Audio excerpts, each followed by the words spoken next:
Herkese merhaba. Bugün kazanamadığımız paralardan bahsedeceğiz. Şimdi konumuza geçelim. Borsada ya da herhangi bir yatırımda şunu fark ettin mi?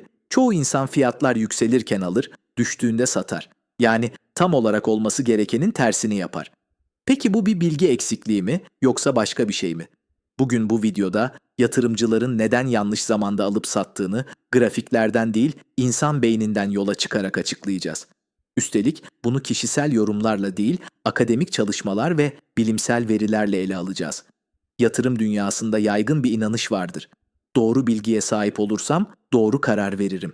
Ama gerçek şu ki, piyasada zarar eden insanların büyük bölümü bilgi eksikliğinden değil, duygusal kararlar yüzünden kaybeder. Bu durum, finans literatüründe davranışsal finans, behavioral finance olarak adlandırılır. Davranışsal finans, insanların yatırım kararlarını her zaman mantıkla değil, çoğu zaman duygularla aldığını gösterir. Bu alanın en önemli isimlerinden biri, Nobel Ekonomi Ödülü sahibi Daniel Kahneman'dır. Bu kavrama loss aversion denir, yani kayıp korkusu. Basitçe söylemek gerekirse, 100 lira kazanmanın verdiği mutluluk, 100 lira kaybetmenin verdiği acının yanında çok zayıf kalır. Bu yüzden yatırımcılar, zararda olan bir pozisyonu kapatmak istemez, nasıl olsa döner diye bekler. Ama panik artınca tam dipte satış yapar, bu davranış defalarca gözlemlenmiştir. Bir diğer büyük sebep herd behavior, yani sürü psikolojisi. İnsan beyni sosyal bir yapıya sahiptir. Çoğunluğun yaptığı şey bilinçaltında doğru gibi algılanır.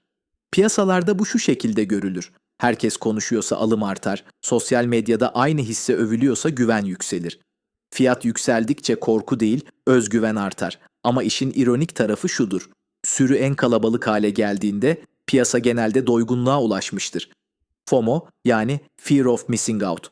Ya kaçırırsam duygusu yatırımcıyı planlı olmaktan çıkarır.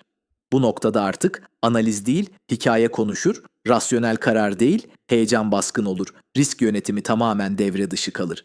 Bu yüzden birçok kişi "herkes alıyordu ben de aldım" cümlesini kurar ama neden sattığını açıklayamaz.